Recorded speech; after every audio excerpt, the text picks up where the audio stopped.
Good evening, everyone. The session will start in a few more minutes. Let's wait for 2 minutes. Let them join.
Uh,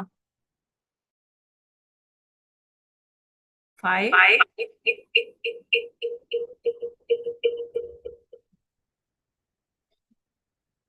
Resource person already joined.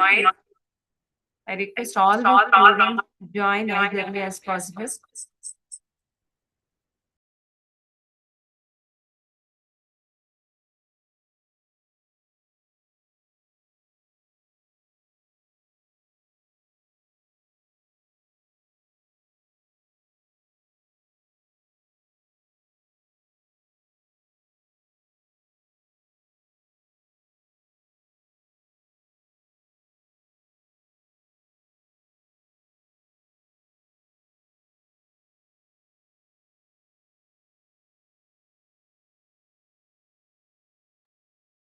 Hello.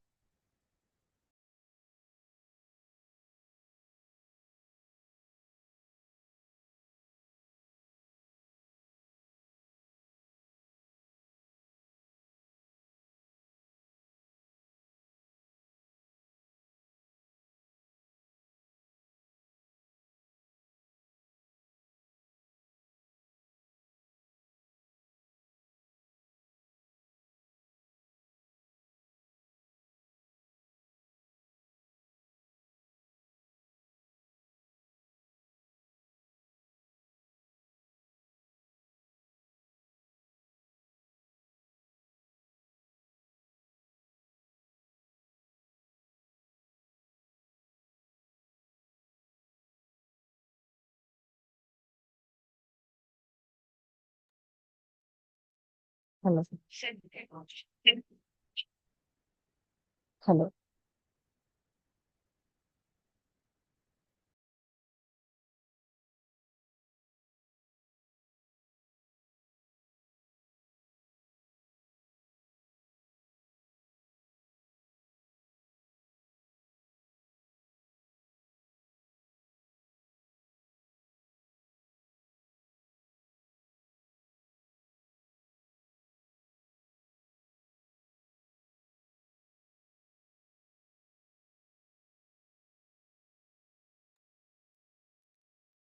Hello. Good evening, everyone. Welcome to the day 2 session of applications of signal processing using MATLAB. And today our resource person is Anvesh sir. It's my pleasure to introduce Mr. P. Anvesh sir, assistant professor in EZ department and a dedicated academician in field of communication. He is currently pursuing his PhD, reflecting his strong commitment to research and also academic growth. With over 11 years of teaching experience, he combines his solid theoretical knowledge with also the practical application, making his sessions both engaging and also insightful. He has a strong expertise in MATLAB and also in Python, along with a keen interest in artificial intelligence and also machine learning, which he actively integrates into his teaching and research. Please join me in warmly welcoming Anvesh sir. Sir, Anvay sir, now the session is yours. Yeah, thank you.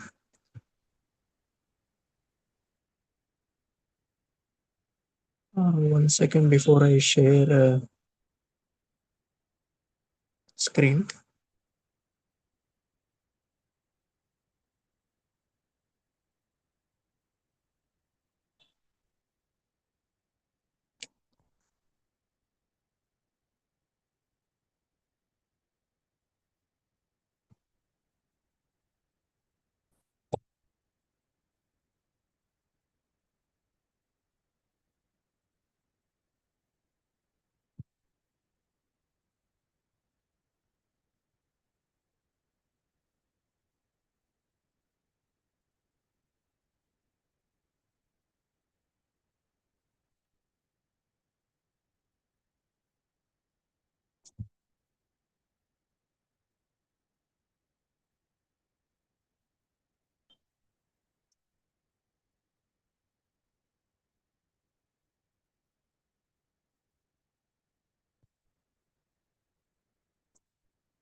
Good evening, everyone. Hope I am audible. Yes, Yes. Yeah, thank you for confirming, ma'am. Yeah, today we are going to see some applications of signal processing, like how the signal, basically a voice signal, like how we are talking now is a speech signal, right? So that speech signal, how it is processed without any noise. So what are the different noises that we have, that occur when a speech is recorded and transferred from one place to another? So these can be seen in normal life, even when you are making this Zoom call, or when you are having a WhatsApp call, or any meetings like that. We are transferring our voice through the channel. So when we transfer the voice through the channel, some noise gets added. So there are different kinds of noise that gets added, so that will be filtered. So the process of removing the noise, we call it as filter. And these noise, what is the noise means? Whatever the thing that we don't like. If five people are talking at a time and we listen to only one person, which we concentrate on one person, and we neglect the other five persons what they are talking, then it indicates the five persons voices are noise, and the one what we are targeting is the main speech signal. So like that, we have to cancel the noise signals to obtain our speech signal from one place to another. And these noise gets added in multiple ways. It can be the surrounding noise, or it can be the electronic equipment or electrical equipment that we use to convert our voice from one type to another type. Like whatever the voice that you are generating from a person, that is a voice compressed, air compressed signals. So these when passed through different equipment, like the mic is receiving our noise, our voice, the speech. And that mic is doesn't not only takes our voice, but it also takes the surroundings voice also. The mic doesn't know it have to take only a person's noise, so it will take whatever the noise, whatever the sound that it gets, and that should be that mic takes it, and it also takes the electrical signals. Even a mic is an electronic equipment. It has a some transmission medium, or the electronic equipment itself generates some noise. So those noise we have to remove. So in order to remove that, we have to apply some filters. So in our session today, we are going to see different kinds of different kinds of noises that majorly occur to a speech signal. Then we will see how we can filter those noise through filtering techniques. There are multiple filtering techniques, and these filtering techniques noise is not only for an audio or a speech signal. These can be applied to any medium, like it can be applied to a image, or it can be applied to a video, anything. So any medium we can apply. So today we are going for audio signals or a speech signal, right? So today we are going to see what is a speech signal. Then we will see different types of noise, how we can represent the noise in different domain, frequency domain. Then we will see different digital filtering techniques. We can represent our signal in two ways, analog way and digital way. In nowadays we are processing all the signals through microprocessors or processors, so that processors will take the digital data. So we concentrate mainly on digital filtering techniques. Then we'll see what is the difference between IIR and FIR filters.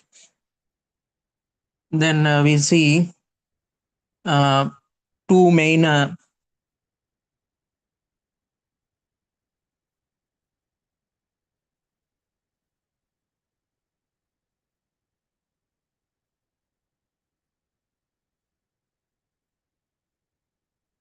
two advanced filters, linear and median filters.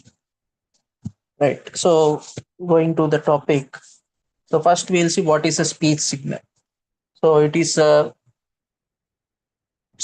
audio signal that is captured um, through the waves or through the air compressions, and a voice signal will have a sample rate between 8,000 to 44,000 hertz, and the bit depth we can use a 3-bit, a 2-bit, or 3 bits, we can use like 8-bit or 16-bit or 32-bit depth. So you can assume a 3-second phone call at 8 kilohertz will have 24,000 numbers, like a digital values. So in MATLAB, to read the voice signal or to read an audio signal, we use audio read function to uh, the MATLAB to take the audio signal. So this is what generally occurs. A sound waves that we generate, a person generates, will have pressure variations which is in the range of 20 hertz to 20 kilohertz. Then when we pass through the microphone, it converts the pressure signal to voltage analog electrical signals. So this is analog signals will be taken at the microphone level. Then we convert these analog signals into digital signals. So what happens in a digital signal, analog to digital converts, you most of you know that digital signals undergo sampling, then undergo quantization, then if necessary we also encode the signal. Then after that you have a digital signal, so that we can store it in as a sequence of numbers. Digital is nothing but sequence of ones and zeros that we can store it in a dot wave file. So the dot wave file will be generated. Then that audio received, which contains your speech as well as the noise. Once we transfer that digital signal, it may undergo noise. It may undergo the noise. It will combine with the noise. The speech signal will be combined to noise. Then we have to process that speech signal which contains noise and remove the noise using filtering. So this filtering, how we do, is our main topic. And two main things you have to you have to keep in mind is these two SNR. This SNR is the major factor that you decide whether a signal is having a noise or not. So SNR is nothing but signal to noise ratio. So it is calculated as 10 into log signal power by noise power. So you can see the ratio signal power by noise power. Signal power, if signal power is more, the numerator is more, SNR will be more. When SNR is more, it indicates the signal strength is high. If SNR is less, so when SNR will be less, when the noise power is more than the signal power, when the denominator is more, the numerator value decreases. So why we are taking 10 log, 10 into log base 10? So it is to convert into decibel scale noise or the speech signals. When you are finding this ratio, we compare it in the decibels. So to convert it, we are using the logarithmic. Then one more thing in audio signals or speech signals we have to know is Nyquist rate.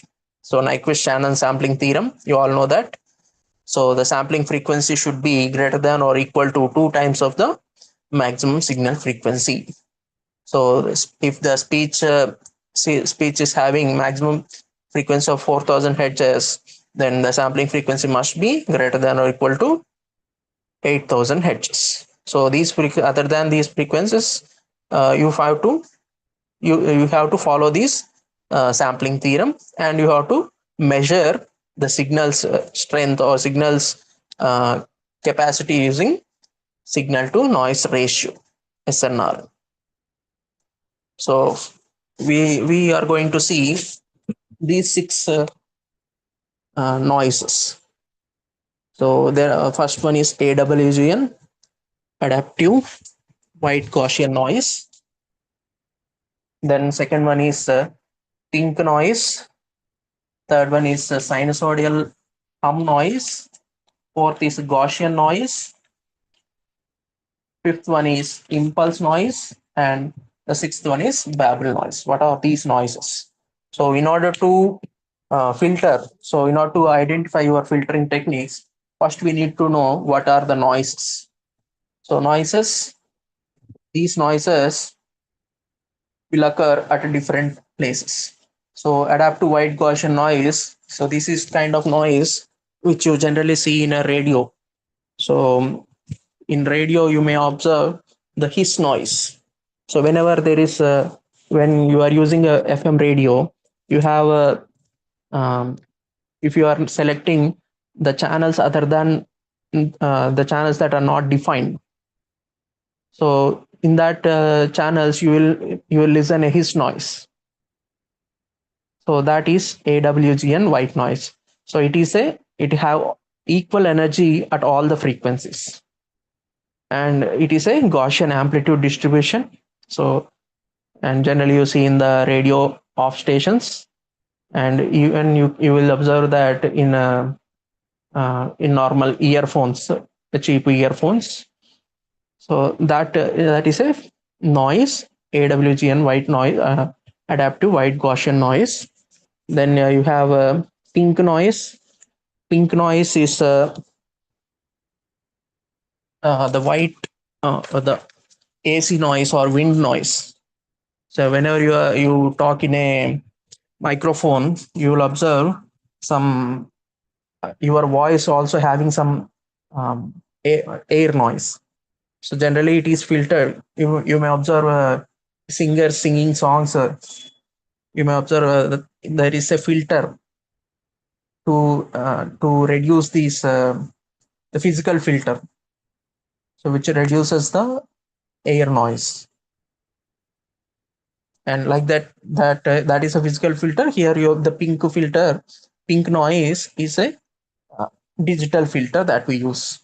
So the wind that is blowing into the mic is nothing but pink filter, or the AC or the fan noise that you observe. Then you have a sinusoidal hum noise. So this is generally observed in um, transformers or buzz type noise. So it is a pure tone at exact frequency, like the signal generate electrical signals. You all, if you know, the main supplies, the AC signal that you have in your electricity, your mains, home mains, you will have the frequency as 50 hertz. The frequency is 50 hertz. So, like in other countries like US, you have 60 hertz. The power lines.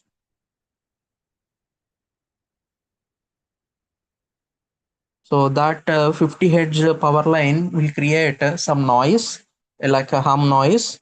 So that is sinusoidal hum noise. So you will observe that in the power cable or guitar cable. So these these are observed. Then you have a Gaussian noise. So this is circuit noise or hiss noise. So you have a AWGN, adaptive white Gaussian noise. So it is also a Gaussian noise where you have a white Gaussian noise. White Gaussian noise means you have all the frequencies as the same value, same noise, normalized noise. But this Gaussian noise, it is controlled by the value of sigma. So all the frequencies don't have the same noise or same amplitude. So this Gaussian noise generally you can observe in cassette tape or old copper wire lines, or generally in the 2G mobile voice. You can see the amplitude is it follows normal distribution, Gaussian noise. And then you have a impulse, the sudden spikes. So whenever in normally you observe, um, suddenly a voice rises or a peak of a sound will observe during the voice or in the mic, so you also observe that. So that is we call it as impulse, a sudden click or sudden pop, that you will see sudden spikes in the signal. So and it also called you'll observe in VY packet loss. So sudden increases will create some packet losses also. Then you have a babble noise. So this babble is nothing but the crowd. In the crowd, you can observe multiple voices will be transferred through the mic. When you are talking, the surrounding persons also talking through a mic. So the mic could consider all the voices. So the mic should consider only particular person. The other persons we call them as babbles. So it is a speech shaped noise. So we target on a particular frequency, a person whose voice we have to consider, so that we have to concentrate on them, and we have to filter the other person's voices. So that is the other person's voice. We call them as babble.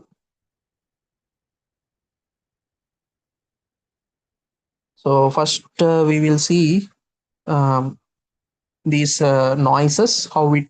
So these noises can be generated digitally. So in order to filter them, we should know what are these noises, how digitally we can create them, right? So for that, we will go um, to MATLAB.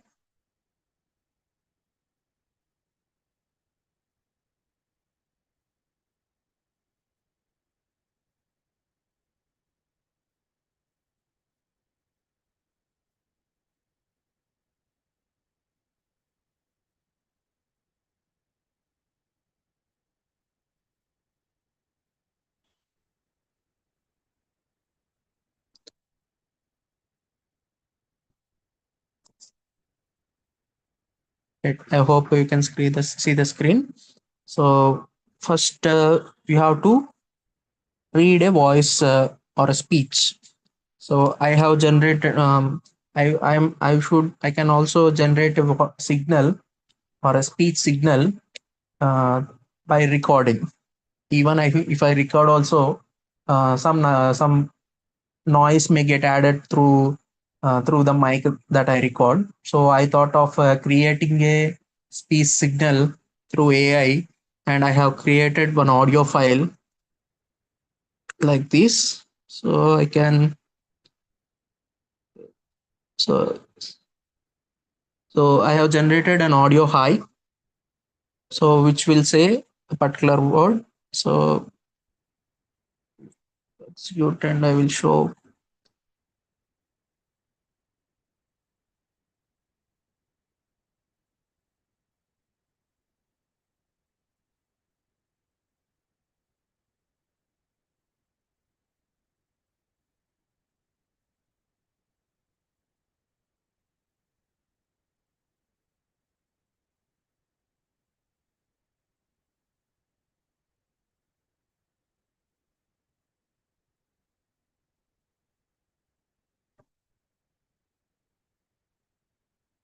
Right. The first you can see first I have cleared the screens, all the memory I have cleared.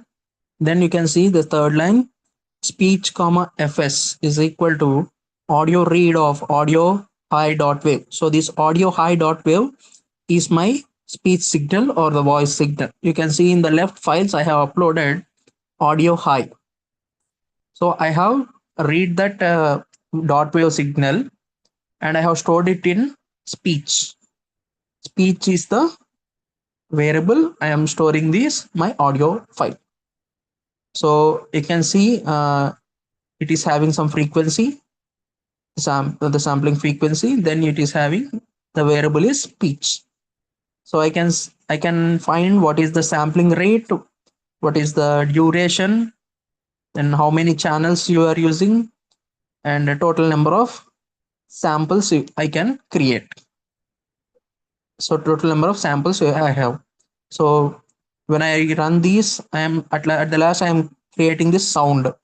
So this function sound will um, play this speech. So I am running this code, this part of the code. Hi, how are you? How are you doing? Right, you are able to listen it, right? So it says, "Hi, how are you? How are you doing?" So this speech, this is a AI generated wave, AI generated speech. So it doesn't contain much noise. It doesn't have noise, right? So now I can see what are the total number of sampling rate, 48,000 hertz, and duration 3.34 seconds. Then channels, it have one channel. So total samples are 1,60,200 samples, right? So these signal I am converting. I can convert if this is a mono signal. So the number of channels equal to one. I have written code. If the channels are two, different. You know the difference between mono and stereo, right? So mono signals will have only one channel, whereas a stereo signal will have two channels. So like you listen to some music where you listen voice on one microphone or one earphone, and you don't hear the voice on the other. And you also know the 3D effects. So how the volume get increased in one earphone, and like the DTS, how it is changes. Only multiple, if you have multiple channels, you listen different sounds in different speakers, right?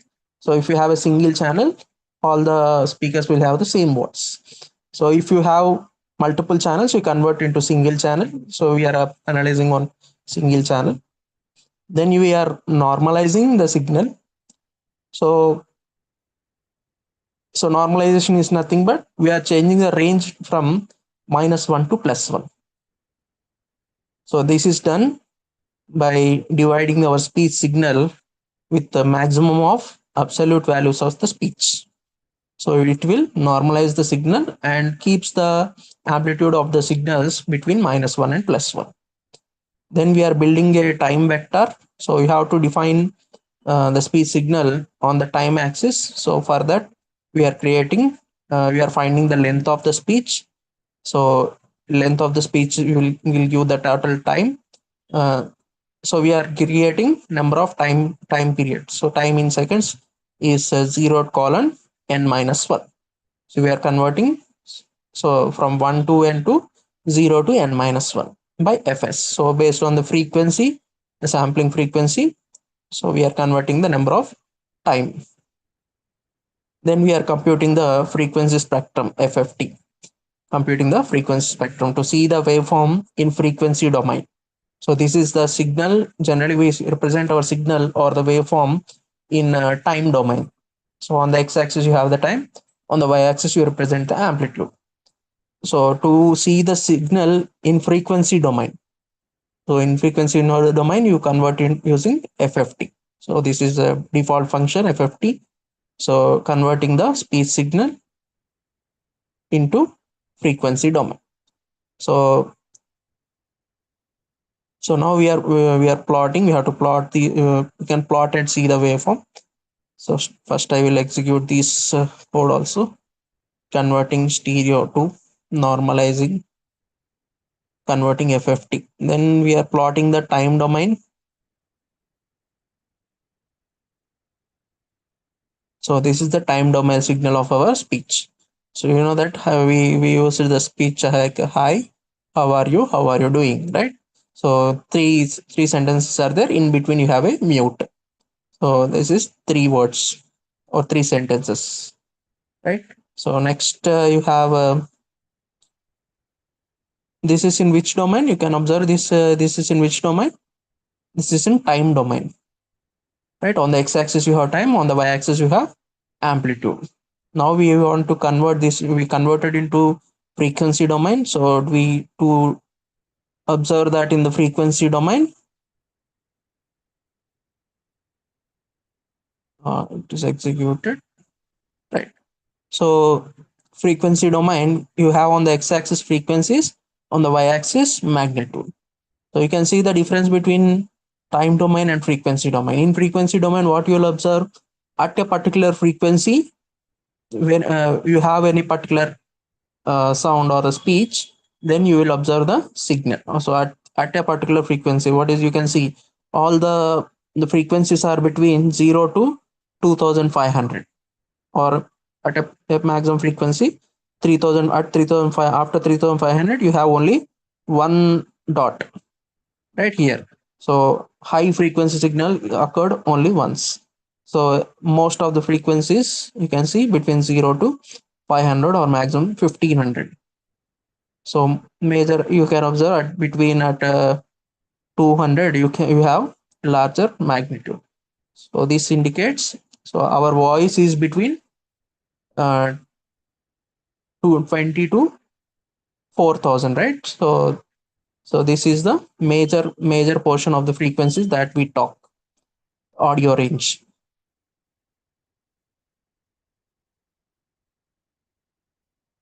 Then you have a spectrogram. So right there is one more type of the graph, spectrogram, which will give the time frequency view.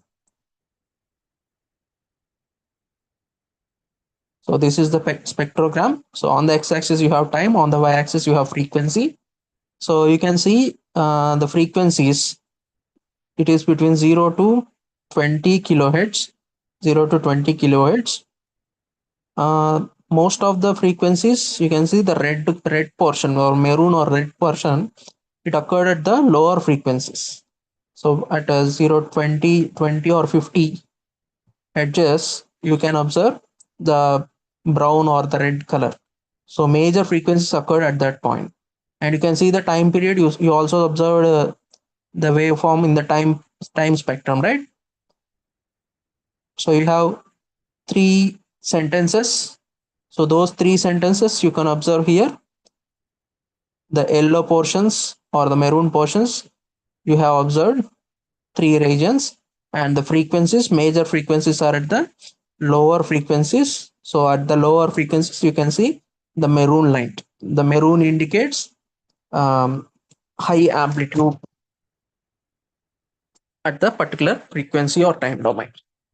So this is a combination of time and frequency. We call it as spectrogram.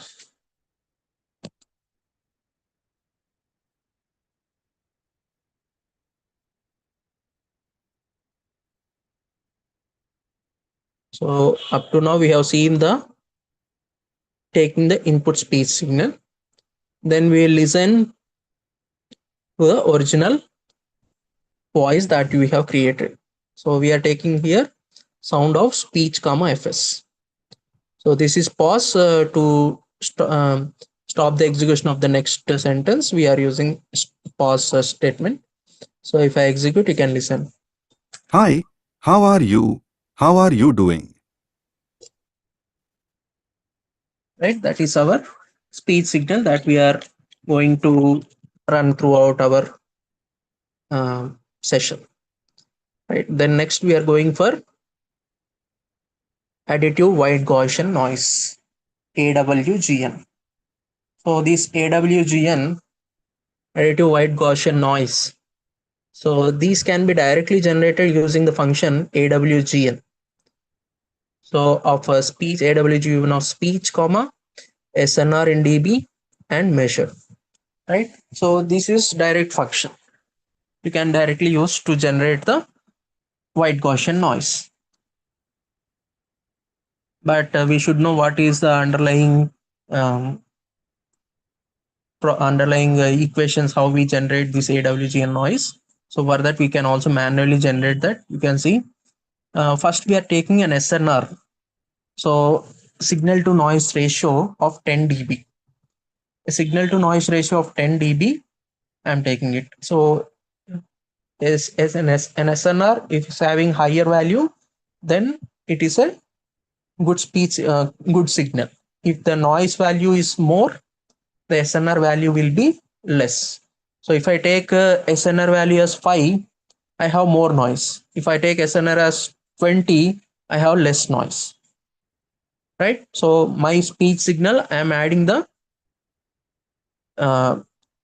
number of, I'm considering this much SNR should be there. And for that, I have to generate a particular noise. So the AWGN noise can be directly generated. So it is noisy underscore white. So this noisy underscore white is the signal with the noise. Right. So actual signal, how we are generating this AWGN noise. So AWGN noise is nothing but additive white Gaussian noise. So it is having additive white Gaussian noise. So for that we are taking a signal power. We are taking the signal power. So it is mean of your speech signal square.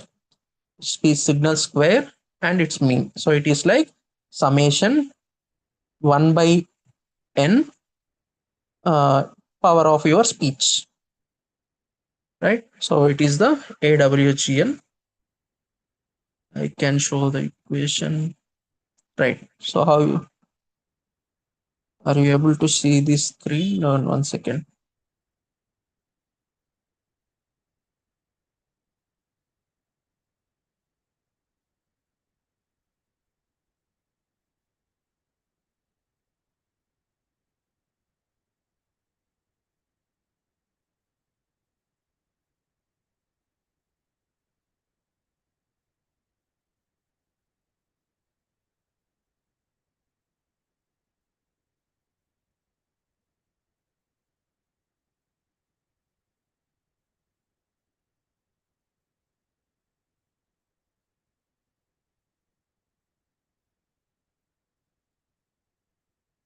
Right. You can see the AWGN noise. So first we are calculating the signal power. So this is the x of n is your signal. So square of that signal and 1 by n, we calculates the mean of the signal. Then we are having the power of our signal. So then calculating the noise power. So in order to calculate the noise power, first we will define how much signal to noise ratio we should have. So that is SNR.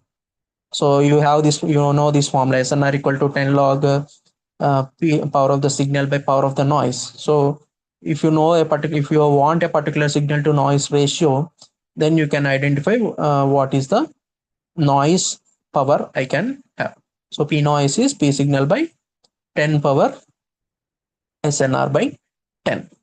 So with that, the P noise is the noise power. Then we are generating the Gaussian white noise by applying square root of the noise power into random of size of the speech. So why we are taking random of size of the speech, this will generate the Gaussian noise. and then we are multiplying with the square root of noise power, which will scale to the noise power. So that means your random signal, which is of size speech signal of your speech signal, then we are we are multiplying the noise power, square root of the noise power, so that you get the white noise. So white noise. So this is the noise, and you have a x of n is your speech signal, w of n is your noise signal. Then you combine these two, you get a total noise signal. Speech plus noise is your y of n.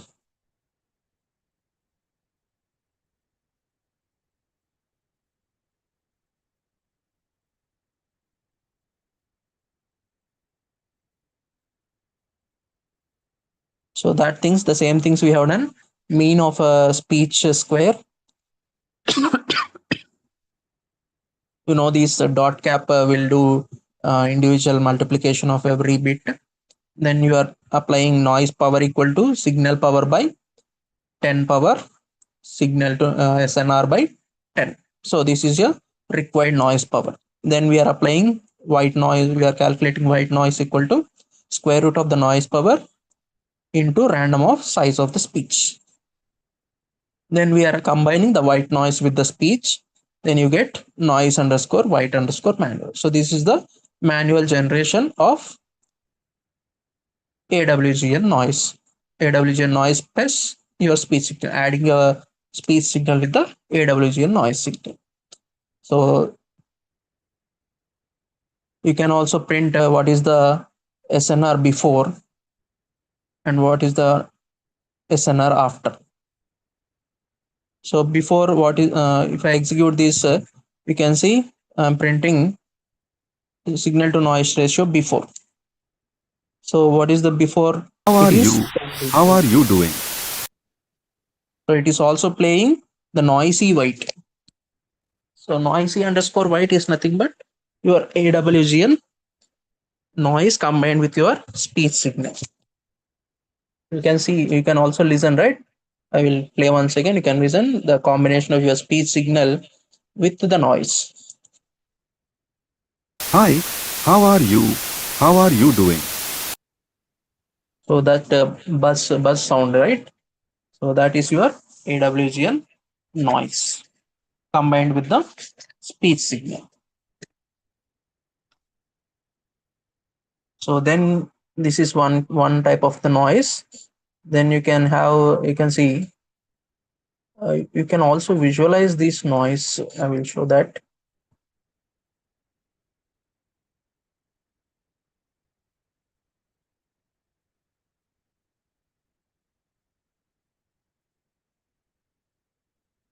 Hi, how are you?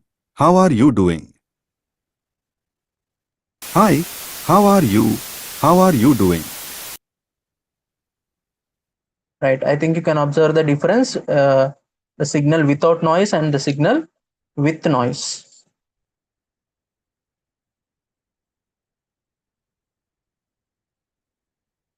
Right, so you can observe this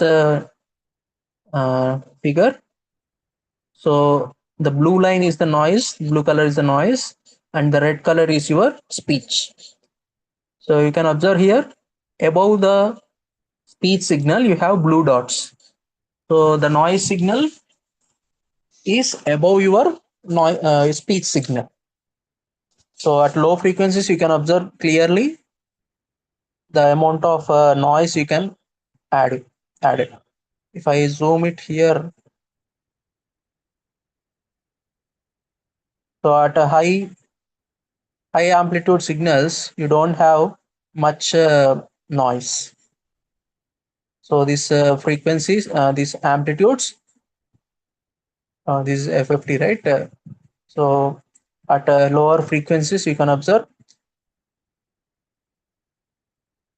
a less amount of noise. At higher at these frequencies the noise is dominating your speech. At these points speech is dominating the noise. So you can listen the speech as well as the noise.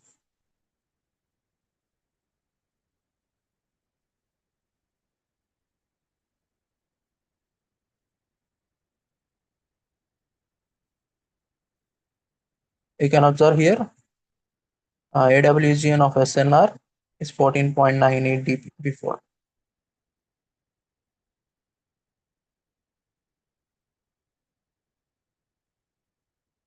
Then we go for the second type of the noise, pink noise. So this is generally wind or fan noise that you can observe. So this can be generated from the white noise. So AWGN noise, right? Fire white noise. So that we are applying FFT of random.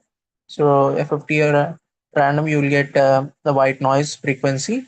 Then we are applying the frequencies from 1 to n, and the pink shape, uh, your pink waveform or the pink noise we are generating. For that, the shape we are considering it as 1 by square root of the frequencies. 1 by square root of the frequencies. So this pink noise is also called 1 by f noise. 1 by f noise, uh, which will uh, which depends on the frequencies. So when you are applying 1 by square root of f, so generally the power of the pink noise signal is inversely proportional to the frequency of the signal. So that implies the magnitude of the noise signal, magnitude of the pink noise signal is inversely proportional to the square root of the frequency. So that's why we are applying square root of frequencies, 1 by square root of frequencies. So if you have low frequency values, then you have larger magnitude, and if you have high frequency values, you will have small magnitudes. And in that pink underscore shape of 1 equal to 0, so this is generated from 1 to n. So this shape of 1 is equal to 0. So that indicates removing the DC component. So you know at the frequencies, if the frequency is 0, that is a DC signal. So when the frequency is 0, you should not have that frequency. If you have that, it will create a large constant offset, and it also create the noise will become biased noise. So in order to eliminate that thing, so we are removing the DC component. So pink shape of 1 is equal to 0. So at frequency 0, we are removing that. Then we are applying pink, we are finding pink FFT, white underscore f, which is nothing but your FFT random signal into pink underscore shape. So in frequency domain, we are multiplying the, with the shape, we are multiplying the random signal that we generated. Then the noise, pink noise is equal to real of IIFT. So we applied FFT. So like we convert, FFT will convert your signal to frequency domain. So now we are again converting into, we are applying IFFT so that we can convert into time domain. So we convert using IFT, we convert into time domain. Then applying the, you observe this pink noise by max of ABS of pink noise. This is normalization. In every signal generation, you will use this normalization. So that you don't have high amplitudes. Then we are applying amplitude of 0.2. So that we can scale the signal. So we can also use the amplitude 0.1. You will see subtle, and 0.4, it is a loud noise. And we are adding this pink noise. We are adding this pink noise with the speech signal with the noise as a multiple of the amplitude, so that you can generate the pink noise. Then again we are applying the normalization, so to prevent the clipping of the waveform. So then I will play this one, so you can listen this pink noise combined with the our speech signal. Hi, how are you? How are you doing? Right, so this is a pink noise.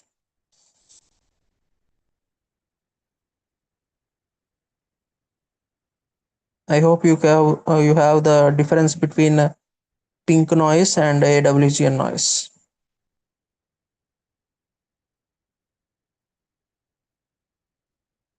This is AWGN noise. Hi, How are you? How are you doing? Hi, how are you? How are you doing? This is pink noise. And then you have one more noise, um, hum noise. So hum noise, this is due to the electrical interference. So hum noise is generally you observe in your microphone cable, the power cable. Generally, you may observe in your classrooms also when the microphone, or you have in our classrooms you have a speakers, right? That speaker plug 3.5 pin is there, right? So if you touch that pin to the ground, you'll observe some noise, the hum noise. So that hum noise you can observe. So it is generally generated with the frequency of 50 hertz. You also have some harmonics like multiples of 50. So 50 at 50 hertz you have some signal, at 100 hertz you have some signal, at 150 hertz, 200 hertz. So you will have that hum noise. So for that you are generating, we are taking the hum frequency as 50. So since it is 50 hertz, then we are taking the hum amplitude as 0.3. Uh,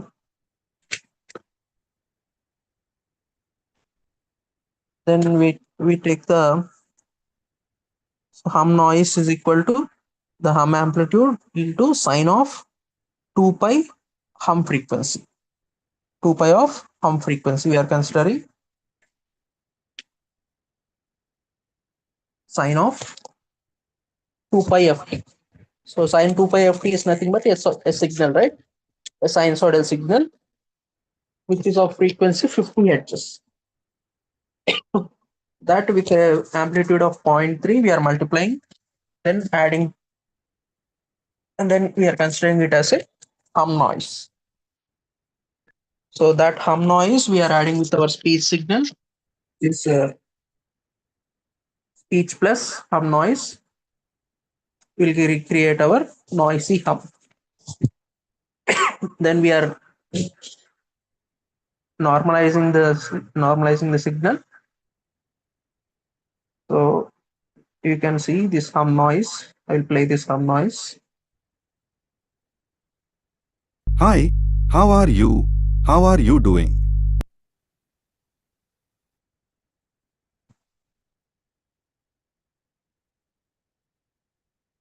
Hi, how are you? How are you doing? Is this hum noise amplitude. I can also increase the amplitude.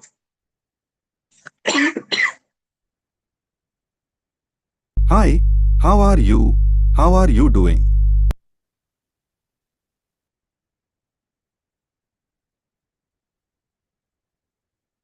Hi, how are you?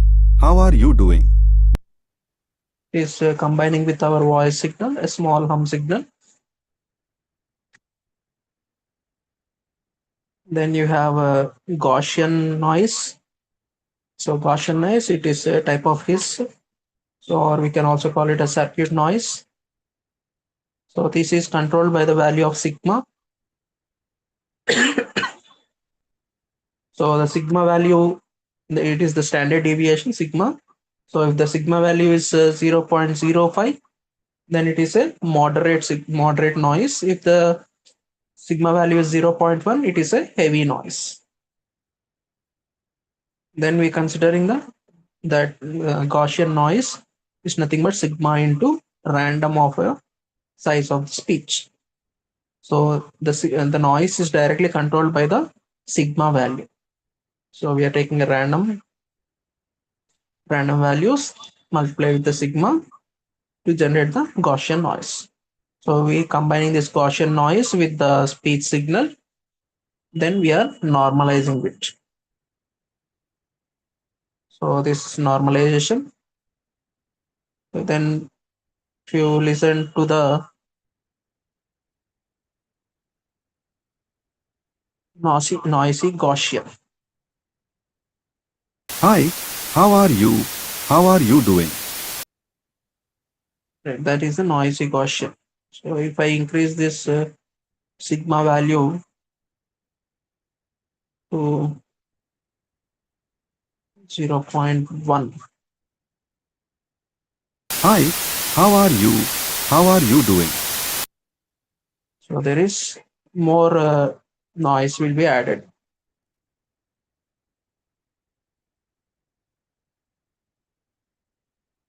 So that is a Gaussian noise. Then you have impulse noise. So impulse is spikes. You can observe random spikes. So to generate that, we are taking a how many spikes you want to have.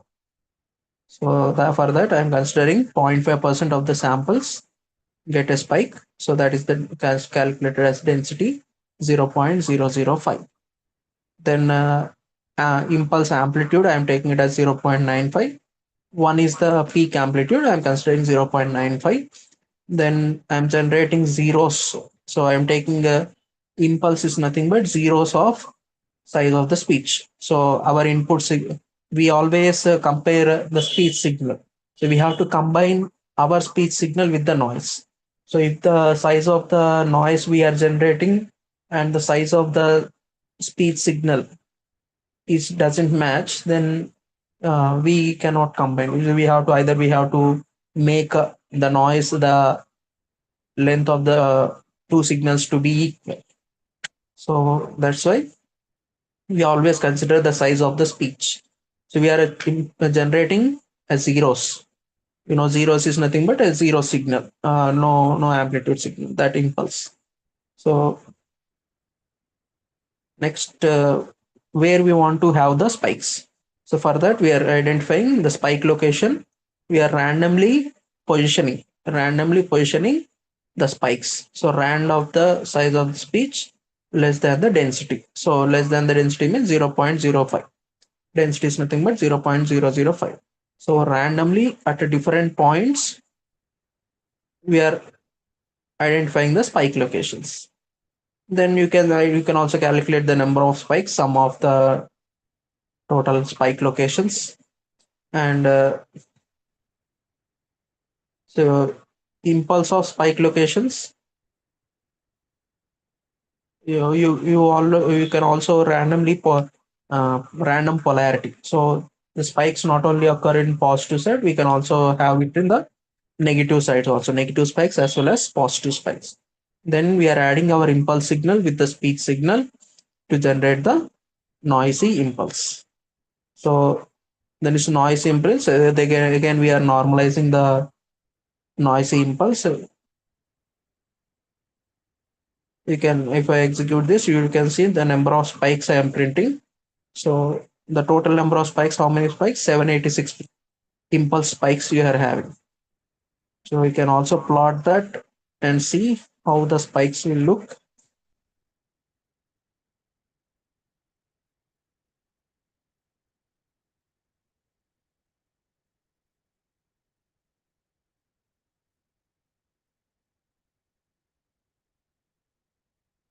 Right. All these are the spikes.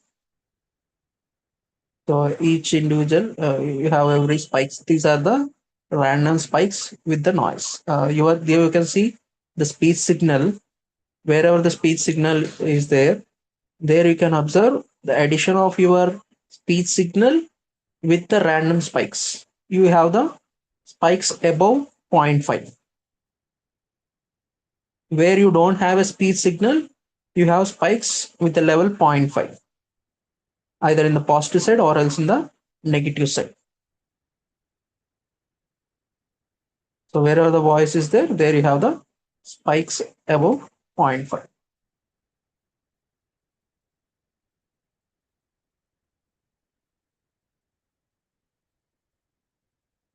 You can also see that in the frequency domain, random spikes where you are having. See, these are all the red dots are the impulse spikes.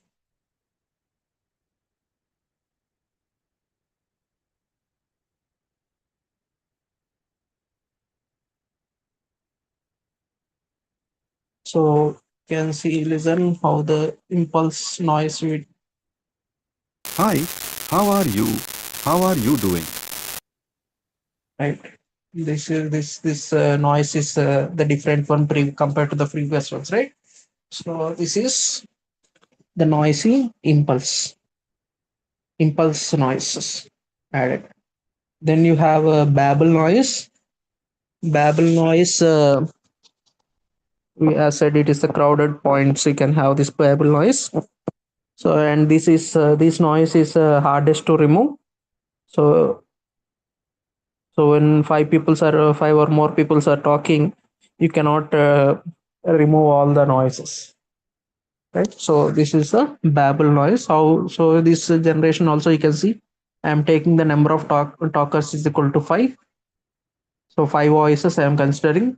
So we are taking babble equal to zeros of size of speech. A zero signal I am considering initially as a babble. Then I am generating. I'm creating delay samples. So I'm taking a particular random signal, then creating a delay samples. We are randomly delaying the signal and randomly scaling the signal, randomly shifting the signal, then combining all these signals. Like I'm taking a signal, then I'm shifting the signal, randomly shifting, randomly delaying, then adding with the original signal. So babble equal to babble plus shifted. The shifted is nothing but circular shift of the speech and delayed samples at the into scale. So we have scaled, we have delayed, and adding to the babble. So how many times we are doing this one? One column number of talkers. So one column 5. So 5 times I am applying this function or the for loop. So every time I take the signal, delay it, scale it, shift it, and add to the original signal. So you generated one signal. Again that signal again we are applying the delay. So multiple times we are applying the delay, scale, and shifted. So 5 times we are taking.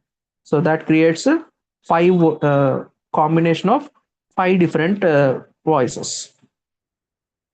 Then again we are normalizing the signal and we are applying babble amplitude. We're taking babble amplitude as 0.25.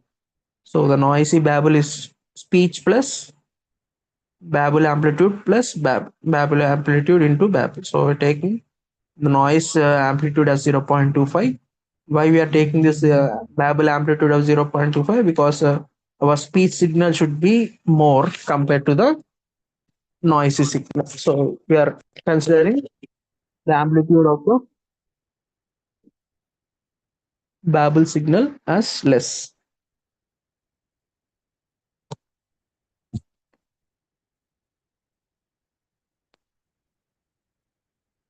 Right? This is how we generate the babble noise. So we'll play this thing also.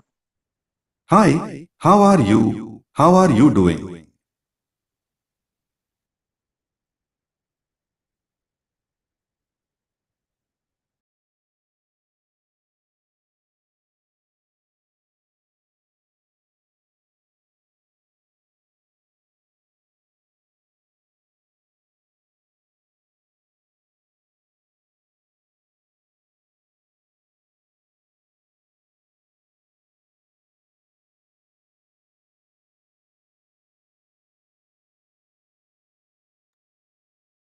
Right. This is how the noises are generated. So we have seen 6 different types of noise. So once this noise with our speech signal, now we have to go for the filters. So there are different types of filters we have.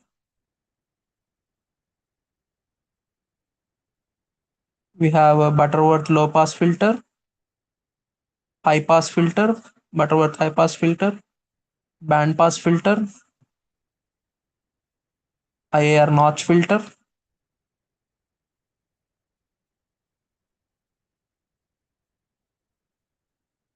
FIR low pass filter,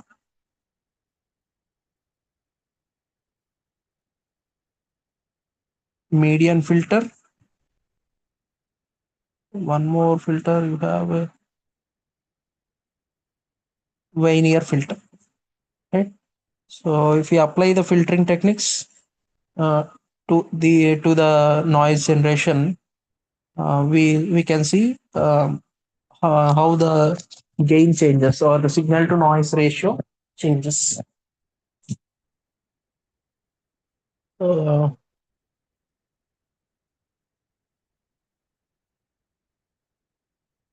Actually, one more session is there. Um, Yesterday's chief guest is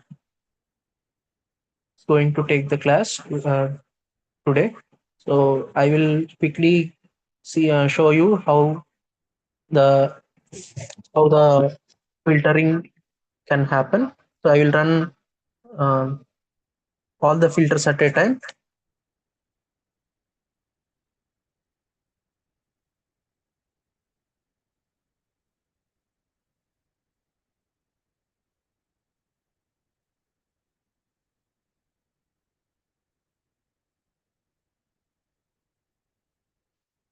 Right. You observe these waveforms.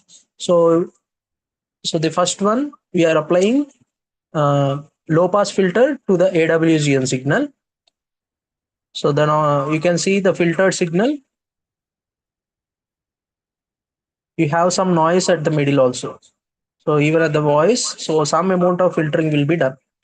And you can see the pink noise when we apply pink noise with a filtering of a high pass filter. So you can reduce some amount of noise. So and you can see there is more amount of noise when you apply this filter also. And Gaussian noise with a high pass filter or band pass filter, you can see the filtering difference. And then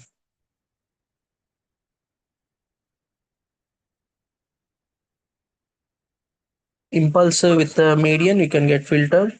So I will show you how the signal to noise ratio varied. So you can see there's the before, this after, and the gain. So when you apply low pass filter to AWGN noise, you can see there is a gain of 7 dB. And when you apply high pass filter with the pink noise, you have minus 10 gain. So this minus 10 gain means you are not able to remove the noise. So that means for in order to eliminate pink noise, high pass filter is not sufficient. Like in order to eliminate Gaussian noise, band pass filter is not sufficient. And to eliminate 50 hertz hum noise, a notch filter is you can see the hum noise 0.67 is the SNR. When you apply it through the notch filter, you have 7 plus 7. So like that, when you apply filtering techniques to the uh, noise signal, the signal which is having the noise, then you can see the gain increment. So you can see you have to choose proper filters for proper noises, for different noises.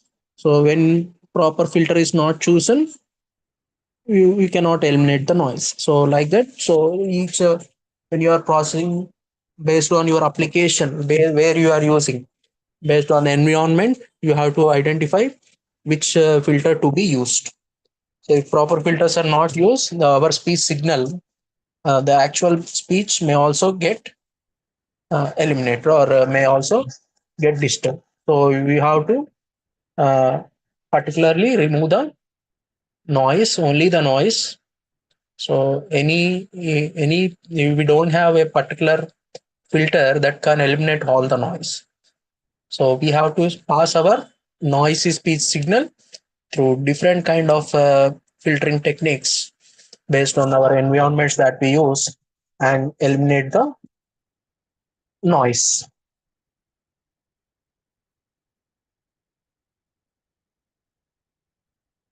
Right. With this, I will stop my session. So our chief guest will take the session, Dr. Chattopadhyay sir.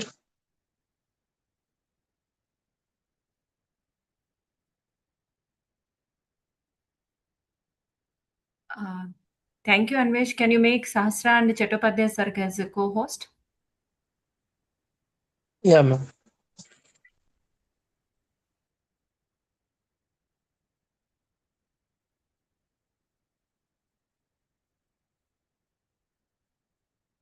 Thank you, Anwar sir. Thank you for your insightful session today about the applications of science. It gave us a strong foundation about it. Thank you, sir. And the next session would be started by the Chattopadhyaya sir. And it's an honor to introduce Dr. Chattopadhyaya sir, a great, highly accomplished researcher and an academician with over 32 years of experience in DRDO under the Ministry of Defense, Government of India. He has led several mission critical defense projects, including launch computers, advanced working systems, and also secured multi-layered networks and a broadband communication systems. His expertise spans embedded systems, fault tolerance computing, real-time architecture, software defining networks, 5G, and also IoT. Dr. Chattopadhyay sir has also contributed to academia by teaching undergraduate and also post-undergraduate students and guiding research in advancing computing systems. He has published numerous national and international papers and has received prestigious recognition, including DRDO Scientist of the Year. We are privileged to have such an experienced technologist and a leader with us today. Now, the session is all yours, sir. Please proceed.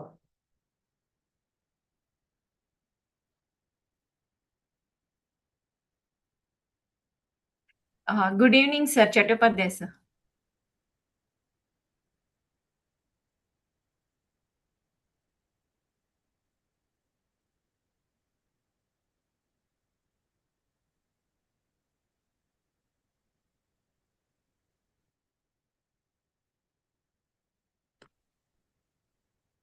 Yeah, am I audible? Yes, sir. Okay, thank you. Okay. So, good evening to all. I mean, especially to the principal SNIST, HOD, Dr. Subbarao, Dr. Sujata, and all our colleagues who have organized this particular workshop. This is a very important workshop, and also to all the participants to attending this workshop at late hours. So I will not get into the process by which the signal processing is done or is how in MATLAB it is being executed, etc. But I will give some glimpses where it is applied, where we can apply, so that you have got some knowledge that what you are studying or how to apply in a different systems. So we will talk about something about signal processing, because most of you must be knowing about it. But I'll also touch upon what is the latest trend in this area, and then we will pick up a case study with digital twin. See, what we mean by digital twin is a virtual conception of a physical object. That means if you have a car, can I model that car digitally? And then I can communicate with my car to my virtual image, virtual system, and thereby I update my virtual model so that when the car is moving and you have some issues, you can predict that, and also you can give necessary advice to the driver to correct it. So that's a kind of concept what the digital twin has. And I picked up some area of maintenance work where we did some work on this digital twin, especially for aerospace vehicle, because these systems are kept in some site, etc., etc., all these places. So you want to you have to do regular maintenance to it, so that whenever you need, it should work. So that's the concept. And then how to do that?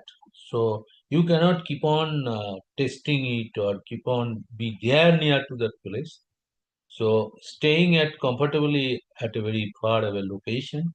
So if you have a digital model of that, you can do the maintenance of that system. That is what is the overall concept.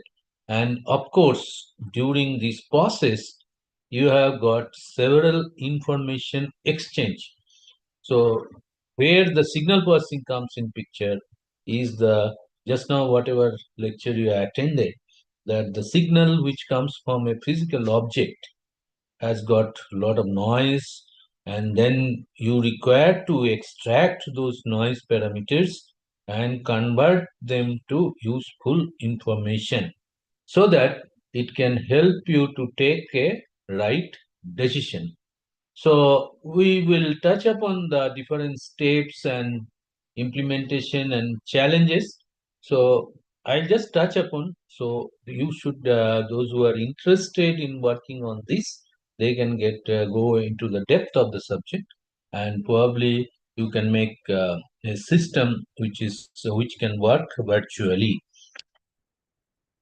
So evolution of signal processing you have already studied, and a lot of introductory courses are already done. So now what do we? I am just touching on that current trend from the classical mathematics to artificial intelligence, which is playing a big role in signal processing. But the goal remains same. That is, you extract, enhance, and encode. No, so I get the signal in a physical term, in terms of analog or digital manner, and then I require to enhance, means I require to clean, and then I require to encode it in a given form, so that it can become a useful information which makes me to take the decision appropriately.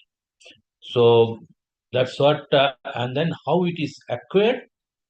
The classical acquisition systems will be a simple transducers, like which is measuring a temperature, or which is coming from a speaker through his voice, or it can come from a picture or image of a particular thing.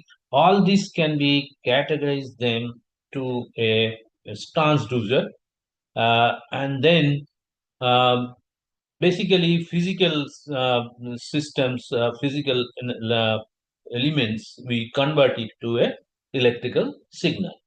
And then of course you require to come to digital domain, whether you go for any method you choose. Of course, earlier days signal processing was used to be throughout analog, and there was no digital component at all in earlier days. So all these filters and noise elimination circuit, what you are seeing, or the model what you are seeing, used to be fully analog, and then we used to have some kind of transformation, etc. And then you filter, process, and then make the decision. This is what is the flow. Now comes what are the differences between a traditional system and the AI enhancing processing. So we know digital signal processors. There are many DSP chips which are available over the across the shop. You can easily buy them. And then what is the method? What we used in a DSP is a fixed mathematical formulas. That is whether I go for the FFT for or we go for wavelet transform. So depending on that, I use certain mathematical formulas. But now trend is to use the neural network uh, I mean, neural network in the form of CNN or RNN or transformers. That's what they pick up the particular input, and they know what is the desired output, and thereby they can predict, and so it can remaining signals from the basic signal, and then it produces the desired signal. Then, as far as noise is concerned, best for predictable white noise in case of DSP, you can only go for the mostly it works with the predictable and also the white noise or the Gaussian noise. But just now we discussed. Whereas in this case, AI enhanced processing, you can excel at complex nonlinear interferences. Okay, so if the noise is totally randomized and such kind of situation, you can go for AI enhancing processing.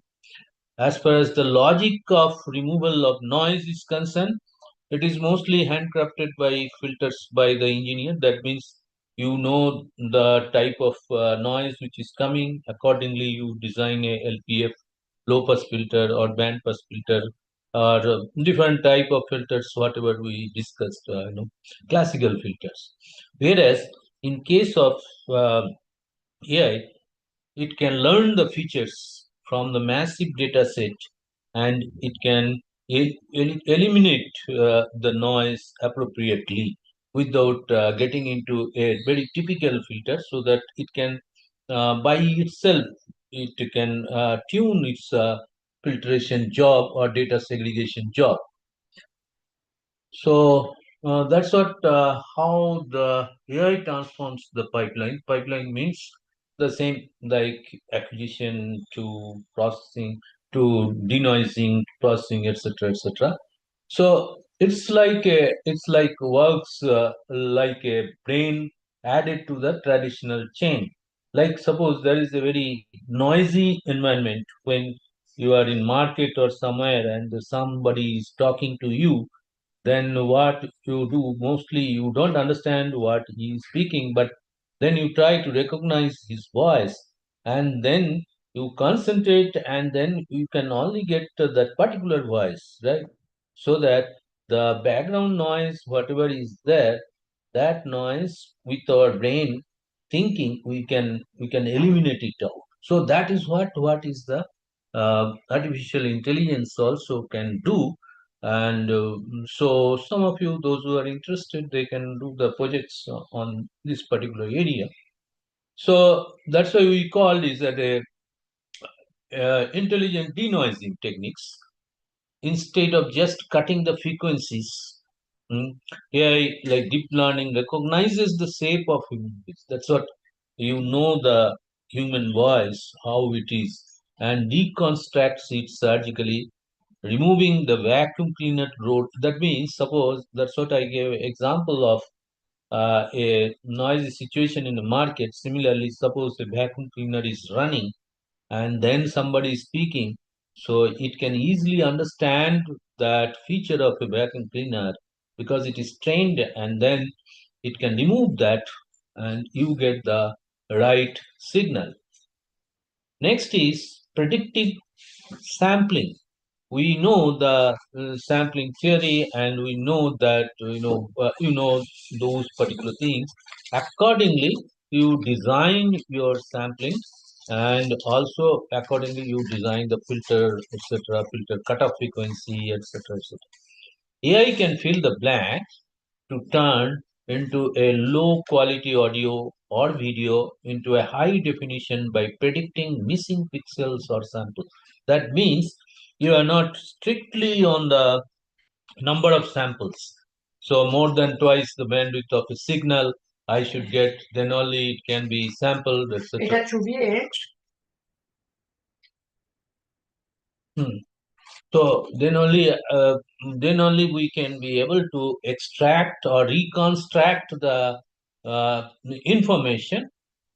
Here, like I have got a low quality audio or a video, like especially in case of a satellite image, when you take they are very low. We get a very low resolution, and but then from there I need to process, and then I need to convert them into a high definition pictures. So how we do by predicting the missing pixels or the samples. So that is one of the examples, and you know how with the satellite images, people are able to spot out a very tiny particle. You have seen in the recent war also how they were checking the mobility of the enemy from a very long distance, and these are all by these type of techniques. Okay, then comes anomaly detection. Anomaly detection means which doesn't match with anything else, and probably the clustering is one of the technique what we call as a unsupervised learning, means in which, like in medical or industrial signals, AI defines some weird patterns that standard math might miss, such as early sign of an heart or disease, etc. So, with the help of the AI technique, if you are able to take the image of an MRI or CT scan, etc., and then finally you can predict if there is a chance of heart attack or any other kind of things. Or similarly, from the data generated from a particular jet engine, you can find is there any probability of failure to that particular system. So this is what, and then what is the key formula? How all this happens in the simple terms? It's a learned transform. While traditional parsing relies on Fourier transform to move between domains, like from time domain to frequency domain, and then to from frequency to time domain, etc., etc. AI uses the learned weight and biases. These are the two components what you will see when you go for neural network concept. And basically, there is a weight factor and the bias factor to map the input for a desired output. So we simply say y is the summation of weight wx plus b, and these w and b we can play out to get a desired output. So that's a very easy way of understanding. What are the modern application? I have told already about some of the thing applications. Like let us say in a audio, real-time voice cloning and unmixing a song into separate stems like drum, vocals, and bass. So in a typical audio, when it is coming, it's a mixture of all these so many instruments and also the voice. So can we segregate them separately? So that's one typical application. Then we can also see when visually when we take a photography, especially in the smartphones, etc., you see there are some margin of so many frames into in any perfect shot when you take, when it is correctly aligned, they get some so many margin of multiple frames. So you can decipher them. Similarly, if you see a biosensing, how we sense the biological organs, like when you put a watch in your hand, and then uh, you want to read the heart rate, but because of the movement of your arm, there are some disturbances. So if there is a model running which looks for only heart rate, it can eliminate it. See, these all comes with a kind of filtering or signal processing steps only. Okay. So what is a AI filter typically? It is normally implemented by PyTorch and NumPy. Okay, and also you can implement because this Python is very friendly. I mean, very friendly with implementing AI. But again, the MATLAB also is equally powerful in doing this part of the work. And then I saw some of the discussion or some classes are there where we are using, where you will be learning how to use the MATLAB for with the AI flavor. So you have denoising autoencoder with the deep learning techniques, and the model works with the input X, which is fed to convolutional layer. These are intelligent filter, unlike a simple low pass filter. These layers learn specific pattern. Suppose you am training a particular model for finding a sine wave. So it is the it will try to tune model will try to train itself to give sine wave as output, irrespective of the different statistical nature of noise. Similarly, at the regression layer, instead of classifying the signal, it performs regression to predict the exact numerical value of the clean signal at every time step. So that means it is in a position to give predict, which is very important when we go for the discussion of digital twin, where prediction is very important. Like I gave an example of digitally making a vehicle at our place and the vehicle runs over there. So it can predict what will be its next course of action. And then is the learning phase. During training, the AI compares its gaze, the clean signal, and adjusts the internal weights, which are Adam optimizer to minimize the error. So finally, what it does, it will always try to optimize, and number of people will be running over there, and the weights and biases can be changed to find the right clean signal. So this is what is summarily how a AI filter works. Now with this concept, I'll quickly go to the application of the signal processing in case of digital twin. In case of digital twin, it's not the signal processing itself has got a role, but yes, your model can run if and only if the signals are rightly accepted. That means the information coming from the physical asset to the digital twin or the virtual asset should be clean enough so that you can predict rightly.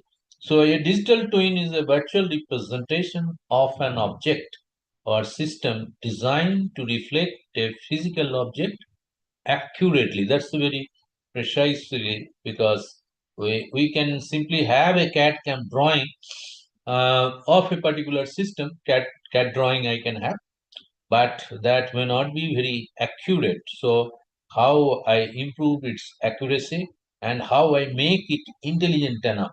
Simple CAD drawing is static in nature, but how can I make it intelligent? It spans the object life cycle. Another important thing is that it can span over the life cycle, means as the system is running or as the system is deployed, any changes comes into the particular system will be reflecting on my virtual system. That's a good thing what it does. How it is done? By getting the real-time data from the physical system, and you use the simulation platform. So you can do it very easily with the simulation MATLAB. So that simulation platform you can generate, and then by machine learning and reasoning, it can help to take the necessary decision. Here it is shown as some kind of fleet which is connected to a digital twin, where there is a data exchange. If we see, there is a data exchange between them, and it has got CAD model and then FEA model, then all the failure mode, effect analysis model, etc. And also it has got some operational history. Okay, so similarly comes in case of a infrastructure, like you can have a physical twin which is say a typical infrastructure of office building or the residential complex, which are high-rise building, etc., which requires regular monitoring, and so that you can create a digital twin out of it, and you can collect different information from the physical object. Thereby, you can predict any kind of deformation in the structure or any kind of danger like fire, etc., etc., any crack developments and all. So all these can be predicted, and it will be helping the community, or it will be helping the authorities. Like we can construct a digital twin of a typical bridge, and so many bridge collapsing we hear, and then you can instrument that particular breach, and from there you can transfer those data, and then you can make a virtual model of it, and thereby you can connect it so that effectively you can predict and monitor the system. So what are the key components of a digital twin? Probably we have discussed them up to some extent.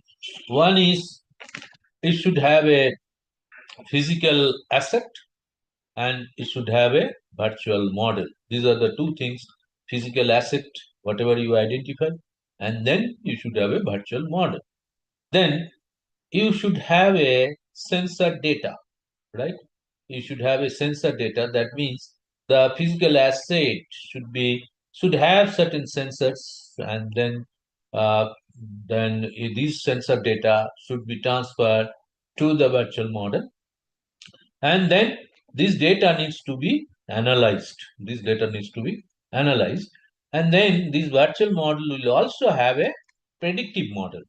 So with the given real-time data, it should be able to predict its future course, and then it can be very useful in the maintenance operation. I will just quickly explain you what we mean by maintenance and why it is so important. So what all are needed? You need a simulation software from MATLAB, Simulink, or Python. You also need Internet of Things and cloud computing kind of things. And then you require statistical analysis and machine learning techniques. So these are the basic key components how we can make a digital twin. So I'll just categorically give some example on digital twin in case of maintenance of aerospace system. So we'll just quickly see what is maintenance. Probably it is little departure from the actual, but you should understand what we mean by maintenance and why it is important. As a system level, all of us are buying our systems, and every time people will ask you how many years warranty you want. 1 year, 2 years, 3 years, then every year you require to maintain it. For that also, they will ask for a separate maintenance contract, whether it is a water purifier or it is a washing machine or whatever you buy. Every fellow has got certain maintenance. And if you see the lifetime of a system, the maintenance take a very longer period. A system may be produced in 1 year, 2 years, whatever may be, but when it comes to the customer, it remains with him 10 years, 15 years, 20 years, like that. No, if it is maintained well, it can stay longer and longer.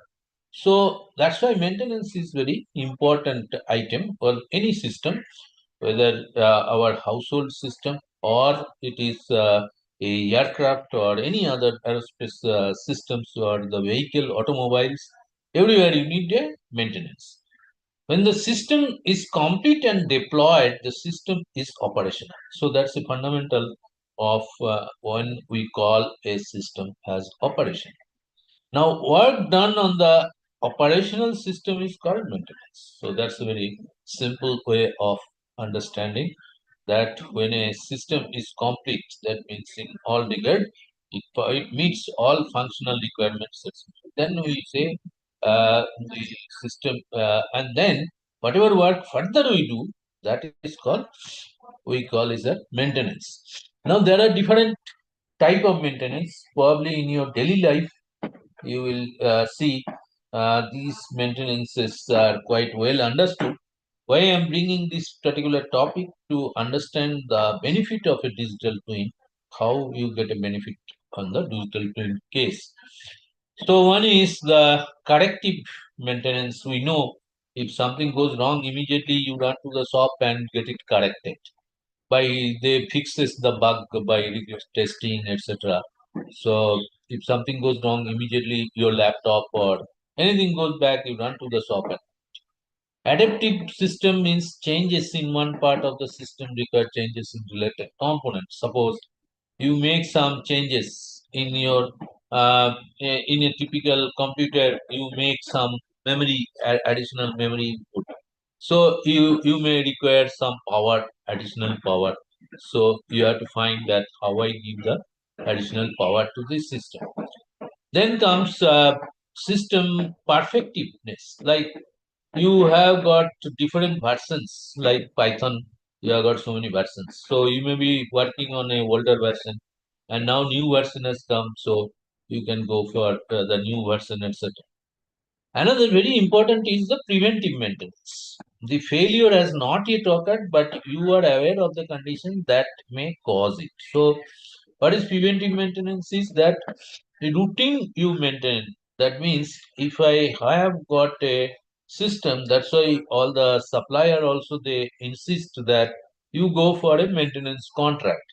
So what they do, they visit to your place, say in a year 3 days, 3 days, 3 times in a year, or 4 times in a year, depending on your maintenance contract, and whether your system is working or not working, they will inspect and they will see, and then they, if they find some components etc. has gone bad or something, they will replace it and they will charge money from you.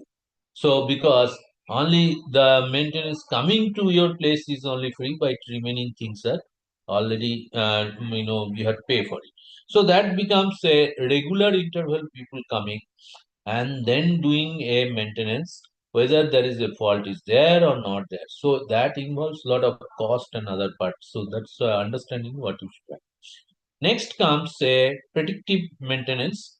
That means you do some measurement of this particular system, right? And then you thereby you find out whether really this system has got any defect or not. Or will there be any defect in another 1 month, 2 months, 3 months, like that?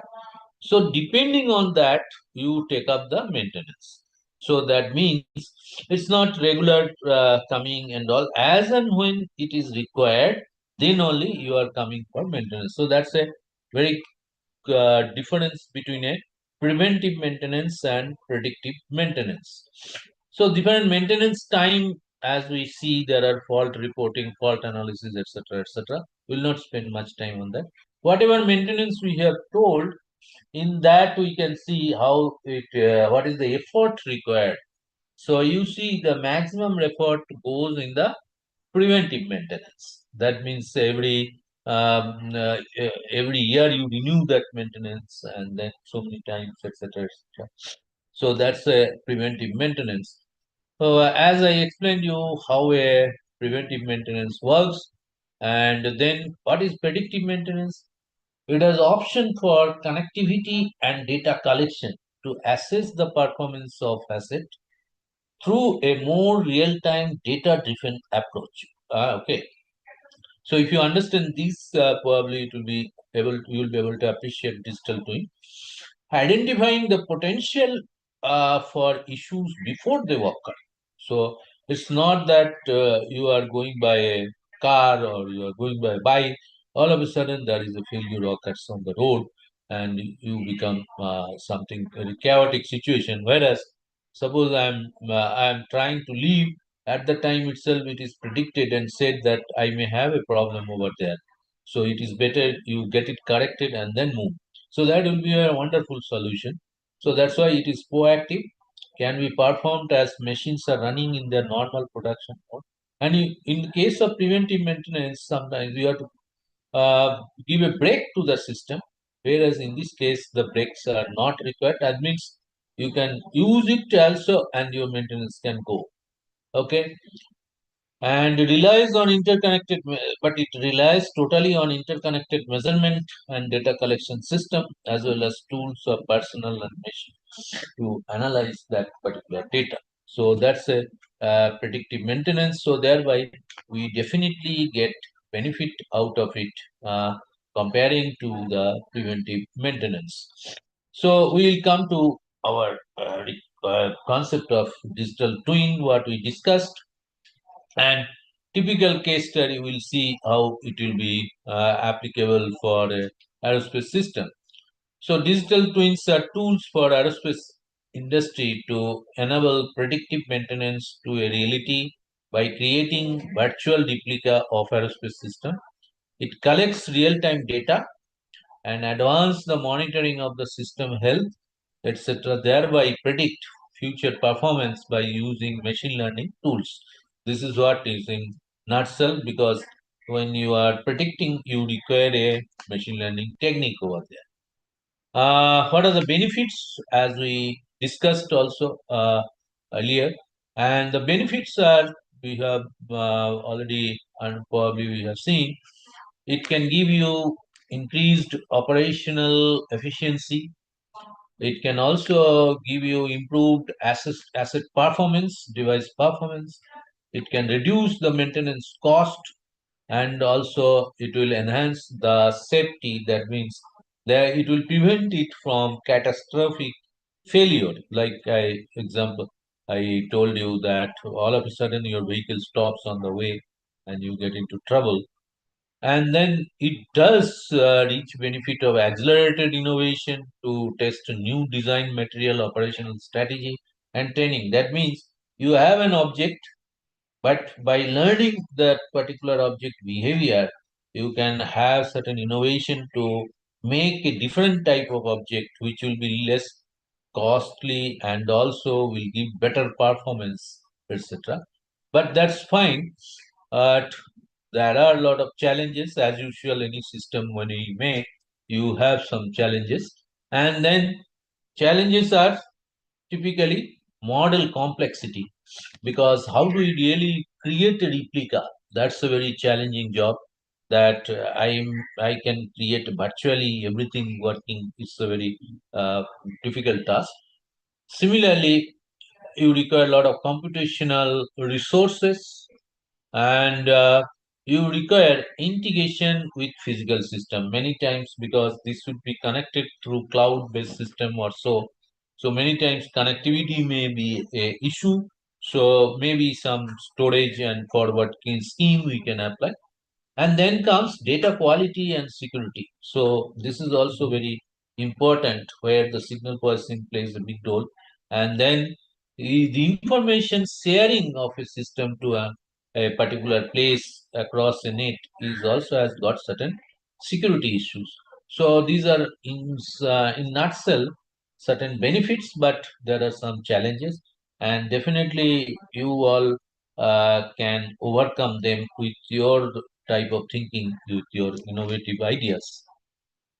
So real world applications, case studies, predictive control, plant maintenance, structured health monitoring, proactive component replacement, etc. I'll just typically explain you in couple of slides uh, how you typically it looks like and how you implement, what are the things are there in a typical case study. So this is a nozzle which is part of a rocket, and when the rocket is fired, there is a flare or the fire comes out. No, when the rocket fires, there will be flame coming out. So now, if I can steer this particular thing left, right, and all, then you can see the rocket moves in a different direction. So this is done by these control arms. There are some control arms. This is another control arms. So when you have these control arms, and you can change you can steer this particular nozzle.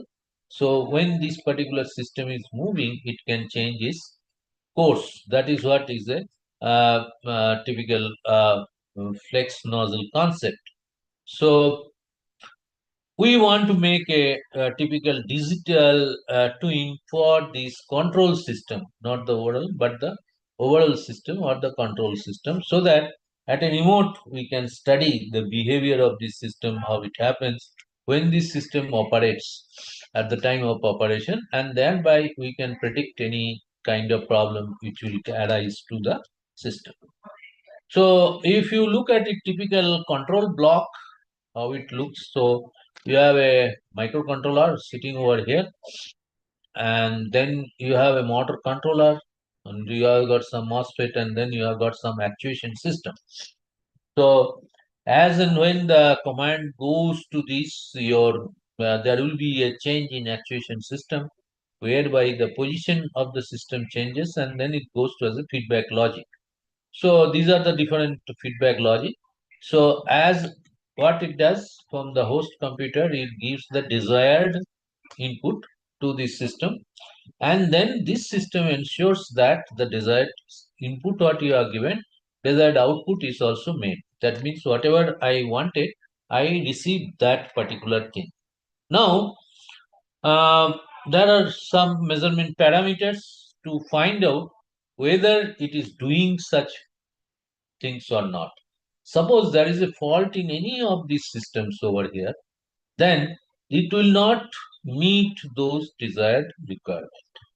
Now, once it doesn't meet this desired requirement, so I need to identify which part is faulty.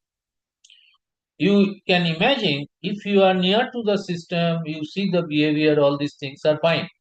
There, you can easily find out any cranking sound is coming, or any output, any system is faulty over there. It's not at all moving. All these you know when you are near to the system. But imagine you are not near to the system, but you are away from the system. So you are somewhere else. But you want to know how this system is performing. So what we do, we create a this is where we create a model out of it. So when you model it, you model all these parts, and also you get these measurable parameters, which are index of measurement for each of these component in this particular system.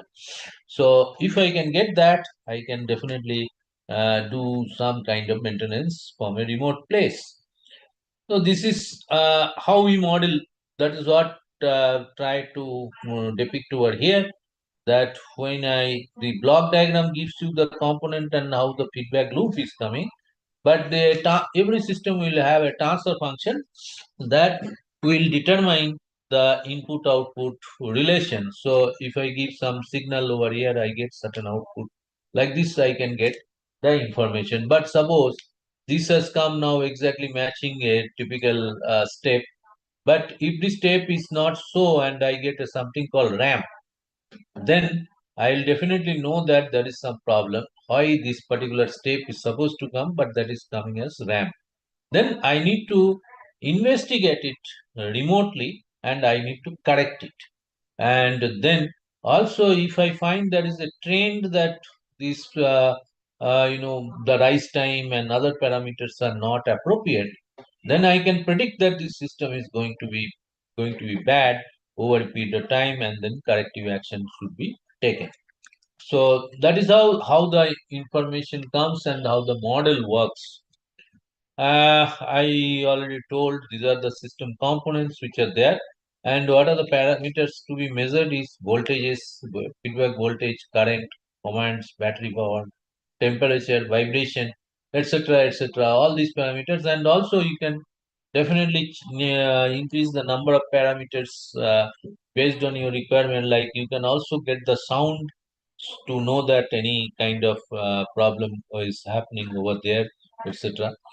We can also put some camera with video, but camera sometimes it is objected to put in particular place, etc. So you also see what are the type of different faults. I'll not go in depth of the fault of it, but when you model it, you should know what kind of fault, so that you interpret the signal, you see the signal, analyze the data, and then you see this kind of fault it might have come. So accordingly, you take a preventive measure. So these are all different problems like sensor faults, mechanical faults, electrical faults. You can have the software faults. So these are the different faults which are there. That's why if you understand, you should have to model it, and you should also have to have a kind of diagnosis tool and the failure probable failure list. So how it looks finally, this is the physical model. Right side is the physical model and left side is your digital twin. And whatever you are performing over here, with the help of the same signal, you are performing the similar thing over here. So you definitely try to get a match out of this to this. So that is how the machine learning technique comes to know get the desired output from this particular thing. And this is what is your virtual model.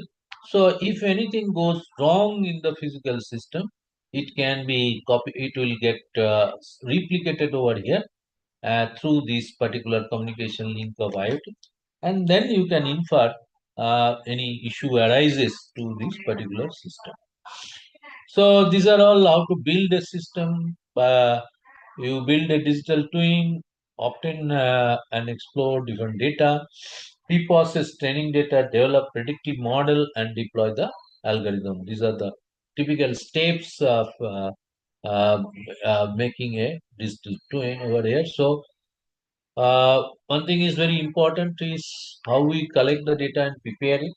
So different sensor data we get, and you have got the historical data of system performance, maintenance record, and past failure, etc. And then we do a lot of data cleaning, and then from there we find out different statistical parameters like time domain and frequency domain parameters. And based on that, we also do a failure analysis to do the diagnostic tools. We can do a failure analysis and indicate the part failure.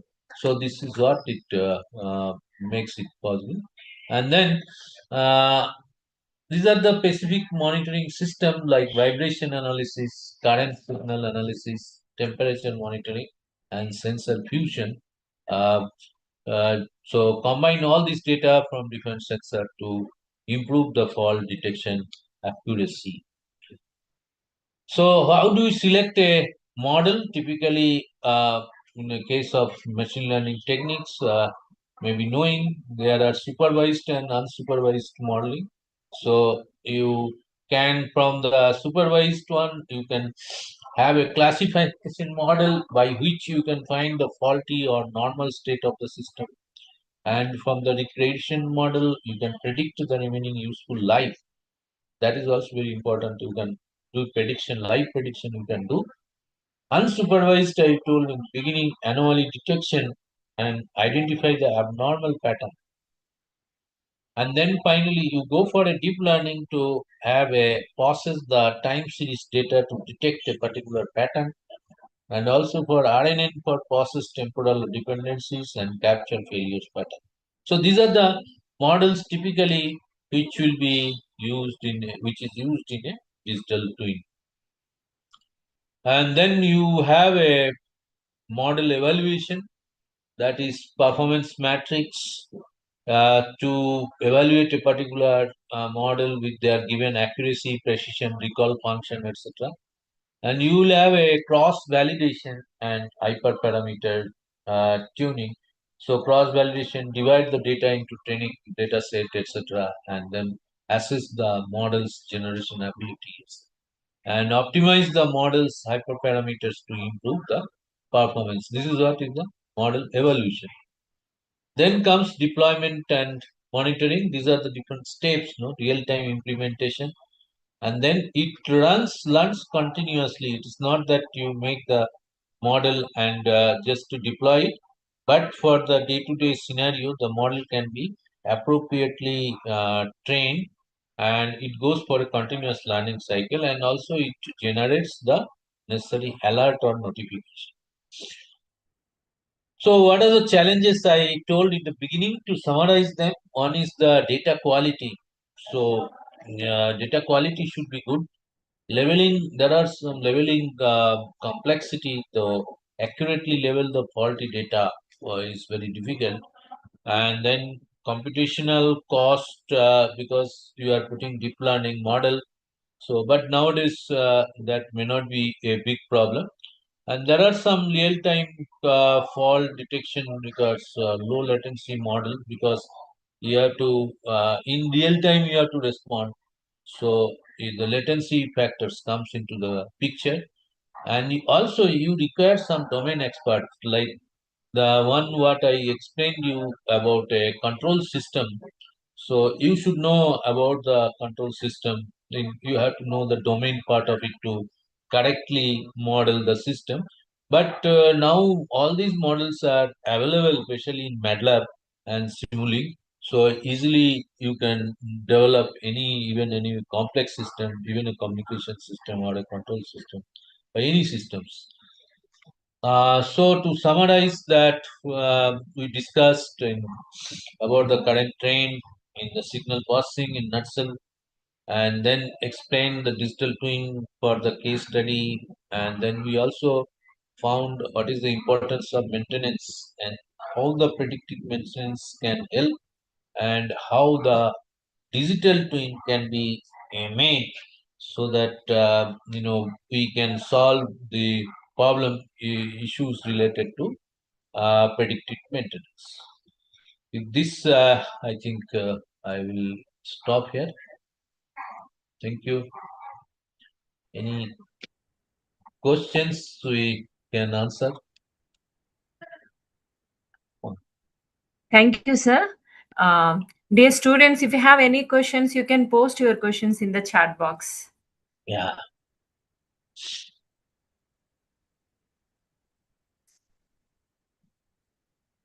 Okay, I think they're all tired. Of course. Sir Subbarao sir joined with us. Okay. Sir, good evening, sir. Subbarao sir. Good evening, sir. Chattopadhyay, sir, Good and evening. good evening, madam, and all our students. Thank you, Chattopadhyay, sir, for taking excellent session and motivating our students for working in these core areas. And sir, you are well-wisher of our department and guiding us in all the aspects here. Thank you, sir, for spending your valuable time for our students and for our department, sir. Thank you. Thank you all. Yes, sir. As sir said, you immediately accepted our invitation. You have taken the session on new technology, digital twin, and you clearly explained what is digital twin, what is the importance of maintenance, how it is related to the signals and systems. Everything clearly explained. In addition to that, how AI transforms the things and what is data analytics and modeling training. Everything is clearly explained, sir. I hope students gain more knowledge from your session. Thank you very much, sir. Thank And you. so most of the students does not know that Sir has guided us in submitting R&D projects. Under his guidance only, we cross more than 1 crore of rupees in EC department, research and consultancy. And also we are continuing with the same spirit. And whenever we are required, sir, at anywhere, at any time, sir is accepting our invitation, sparing with us, valuable time with us. Thank you, sir, once again for joining us. Thank you all for calling me, and whatever possible in a short time. I hope something has reached to the students, and they will come up with some projects. That will be a wonderful thing. Yes, sir. Right. Yes, sir. We hope the same, sir. Thank you, sir. Thank you very much. Okay, Thanks, I'll sir. log off. Yes, sir. Yes, sir. Thank you. Right. Yeah. Dear students, thank you all for your patience listening and gaining some knowledge from all these sessions. Tomorrow in the same way, I request all of you please join on time at 6 o'clock. Tomorrow also industry person is coming to explain how the VLS architecture basics, he will start from the basics and how we are going to use these architectures for two-dimensional signal processing. So it will be very interesting and useful for your future projects. So I request all of you please join on time. So we'll sign off now. Thank you all. Thank you, sir. Subbarao sir. Okay, thank you, madam. Anvesh sir, thank you. Yeah, now everyone can leave now. We'll rejoin tomorrow. Bye bye. Good night.